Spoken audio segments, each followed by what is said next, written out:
pois, o peso que ten a música dentro da cultura galega eu equiparo ao que pode ter o idioma.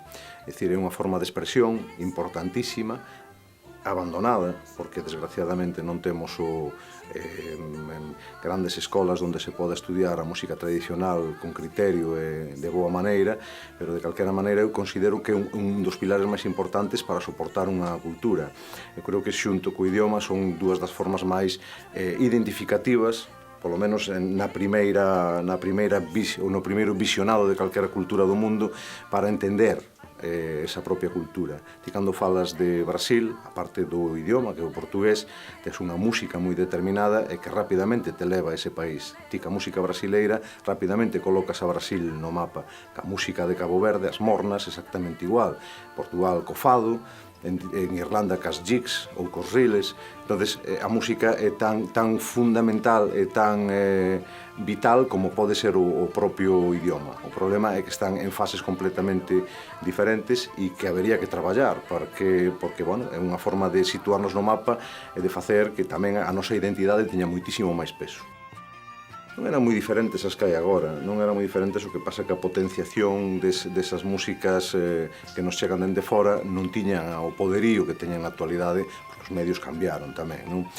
É dicir, aquí hubo unha transculturización moi importante dende os anos 30, 40 até a actualidade, sobre todo coa chegada dos ritmos latinos, non? E a potenciación deste tipo de ritmos na nosa música. É certo que están aceptadas popularmente e que a xente pois solicita isto, pero habría que ter unha política cultural ou algo que definira, defendera a nosa música en detrimento pois precisamente deste tipo de música. Eu estuve non hai moito tempo en Colombia e daba má sensación de que estaba en calquera festa daqui de Galicia cando escoitaba a música. Eles poñen a súa música, seña mellor ou seña peor, e aquí para escoitar a nosa música pois tes que ir a festivales concretos. E nunha romería é complicado escoitala, alén dos gaiteiros que dan alborada e pouco máis. Este é un tema a modificar, pero que eu creo que ten que pasar polo tamiz político. Ten que haber non somente unha concienciación digamos popular, sino que ten que haber tamén unha incidencia política en todo isto para facer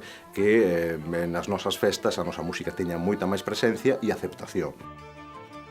Evidentemente, canta máis presencia teñamos das festas, non somente do idioma, sino da música e de todas as manifestacións, xogos populares e todo iso, máis se potencia a nosa cultura, que é de raíz e de sentido común. O problema é o que che comentaba antes, estamos nun país que está por normalizar, e na área cultural moitísimo máis, todavía nos queda moito, é dicir, xa non sei se habrá un punto de retorno na situación na que estamos, pero en calquera caso sería moi importante que nos concienciásemos en que tanto os pregós como os xogos populares, a música, tuvese unha componente moi importante, por non decir toda, da nosa música e da nosa cultura, que eu creo que é clave para potenciarnos e que teña sentido, non?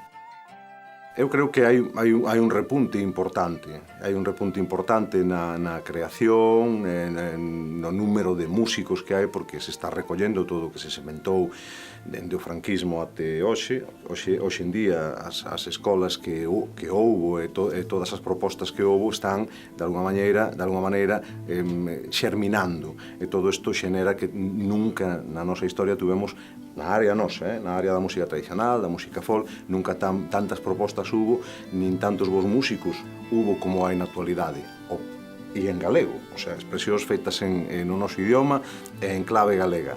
Cal é o problema? O problema é que a industria musical está tamén no seu peor momento, co cal é moi complicado facer que todas estas propostas que agroman, todas estas propostas que saen, que son boísimas, teñan continuidade no tempo, porque non eres capaz de soportar os impostos, non eres capaz de soportar o 21% de IVA cultural, non eres capaz de soportar todos os problemas e as trabas, os paus nas rodas que che están metendo constantemente.